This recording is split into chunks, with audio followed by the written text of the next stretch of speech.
ओम शांति।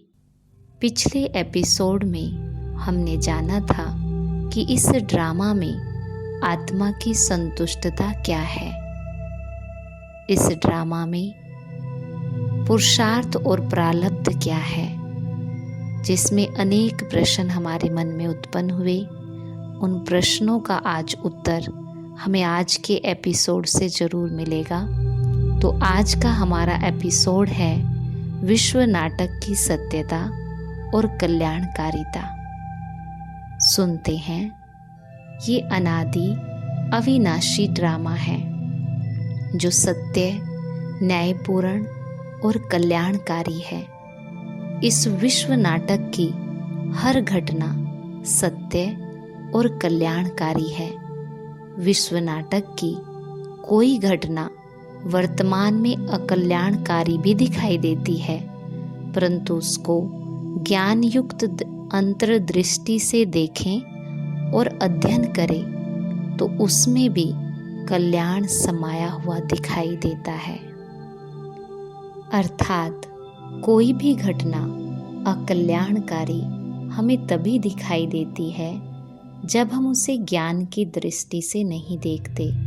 मान लो हमें शरीर के रूप में कोई बीमारी होती है, तो ड्रामा का ज्ञान हमें यही कहता है कि बीमारी हमारा हिसाब किताब है, जो इस समय हमारे सामने आया, जिसे हमें पूरा करना है।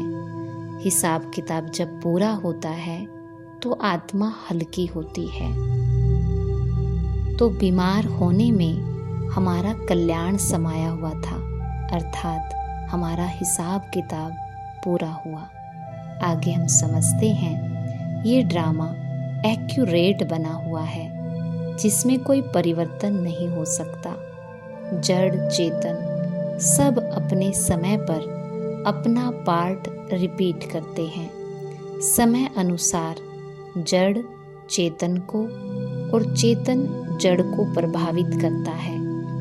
समय पर हर आत्मा को अपने कर्म का फल आपे ही मिलता है। अर्थात जब हम आत्माएं शुद्ध पवित्र होती हैं तो प्रकृति भी शुद्ध और पवित्र होती है, और जब हम आत्माएं अशुद्ध हो जाती, पतित हो जाती, तो प्रकृति भी अशुद्ध और पतित हो जाती है। फिर प्रकृति मनुष्य आत्माओं का पतन करती है, यानी कि विनाश का कारण प्रकृति भी बनती है। इस तरह से जड़ चेतन को और चेतन जड़ को प्रभावित करता है।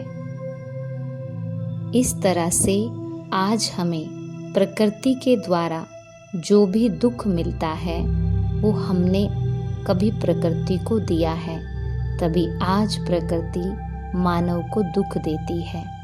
लेकिन जब प्रकृति को हम आत्माएं शुद्ध बन करके सुख देती हैं तो वही प्रकृति सतयुग में हमें सुख देती है।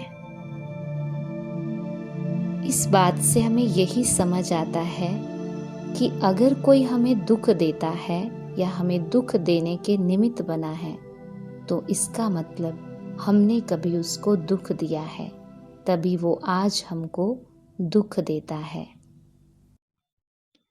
आगे हम समझते हैं।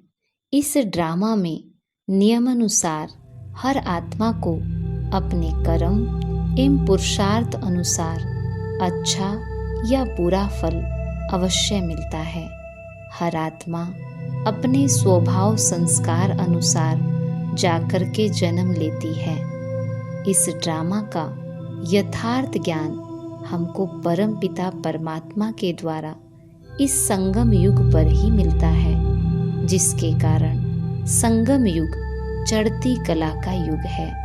अभी हमको आत्मा और परमात्मा का ज्ञान मिलता है, जिसके आधार पर आत्मा को अपने स्वरूप में स्थित होने से परम सुख का अनुभव होता है।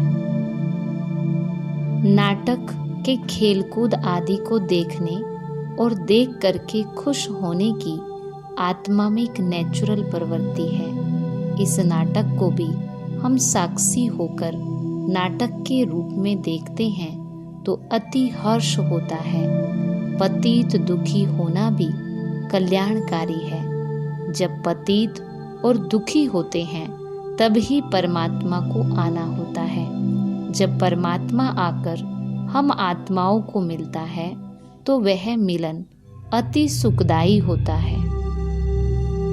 अर्थात अगर हम पतित दुखी ना हो तो परमात्मा हमसे कभी मिलने आए ही नहीं। इसलिए पतित होना, दुखी होना ये भी कल्याणकारी है। आगे हम समझते हैं विस्मृति इस विश्व नाटक का एक महत्वपूर्ण घटक है, जिसके कारण ये विश्व नाटक नित्य नया और सदा रुचिकर प्रतीत होता है। विस्मृति अर्थात भूलने के 5 प्रमुख स्वाभाविक और प्राकृतिक कारण हैं। एक, समय के साथ विस्मृति अर्थात जैसे जैसे समय बीतता है तो हम बातों को भूल जाते हैं। दूसरा है निद्रा के बाद विस्मृति। जब हम सोकर के उठते हैं तो हम पहले दिन की बहुत सारी बातें भूल जाते हैं। और तीसरा है मृत्यु के कारण विस्मृति, जिसे चिर निद्रा कहा जाता है। चौथा है योग के द्वारा विस्मृति। और 5वां है कल्पांत में विनाश के बाद परम धाम में जाकर चिर विश्राम के बाद पूर्ण विस्मृति।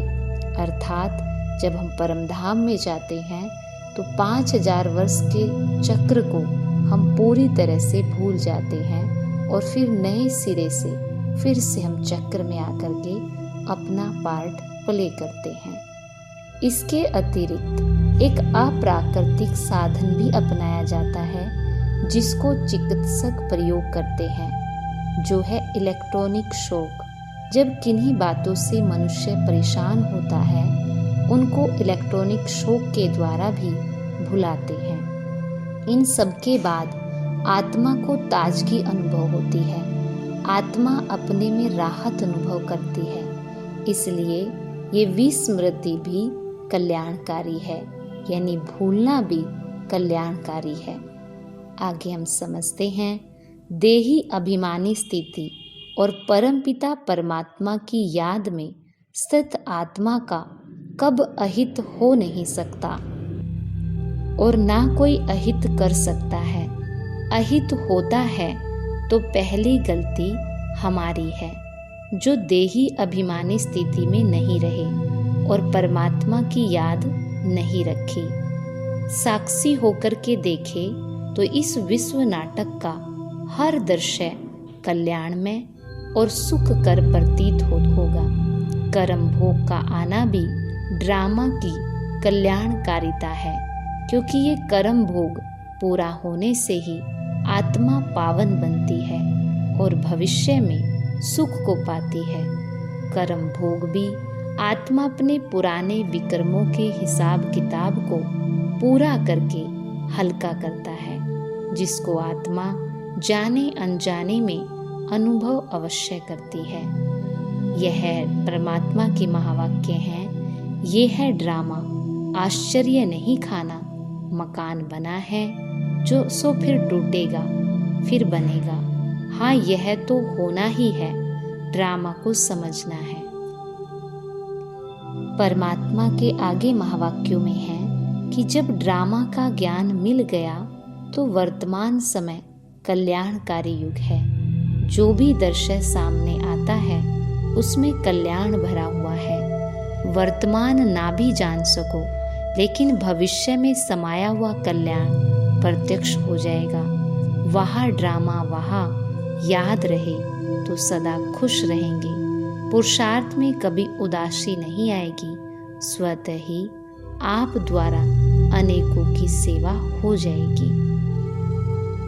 परमात्मा के दूसरे महावाक्य हैं, जो कुछ भी ड्रामा में होता है उसमें कल्याण ही भरा हुआ है।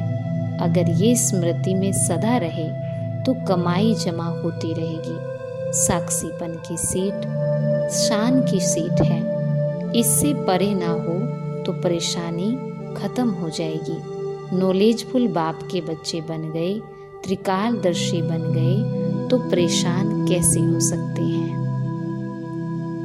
इस विश्व नाटक के लिए कुछ महावाक्य अक्सर कहे जाते हैं। जो हुआ वो टल नहीं सकता, जो नहीं हुआ वो हो नहीं सकता, परंतु जो हुआ वह अच्छा हुआ।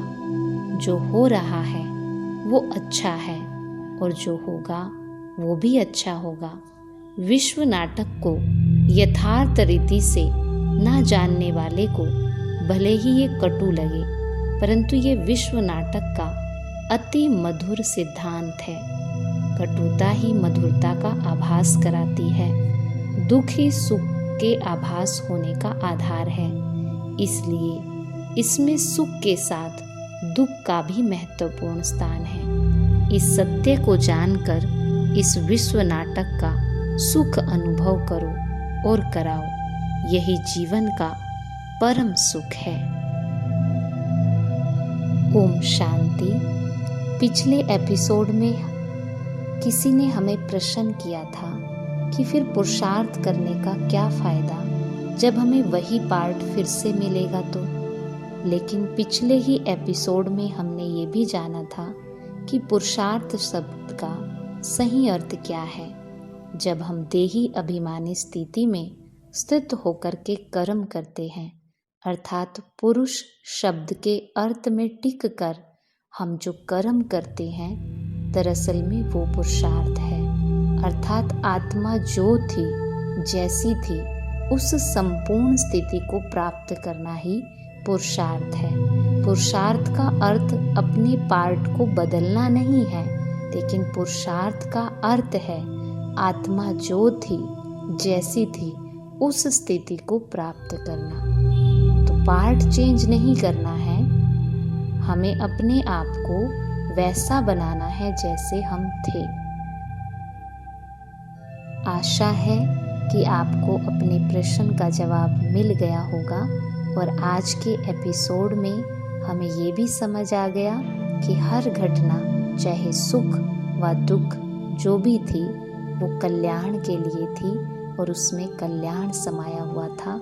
लेकिन जब हम ज्ञान की दृष्टि से देखते हैं तो ही हमें उसमें कल्याण नजर आता है। आगे भी आप हमारे साथ यूं ही बने रहें। आगे भी हम आपको ड्रामा के और गहरे रहस्य के बारे में बताएंगे। ओम शांति।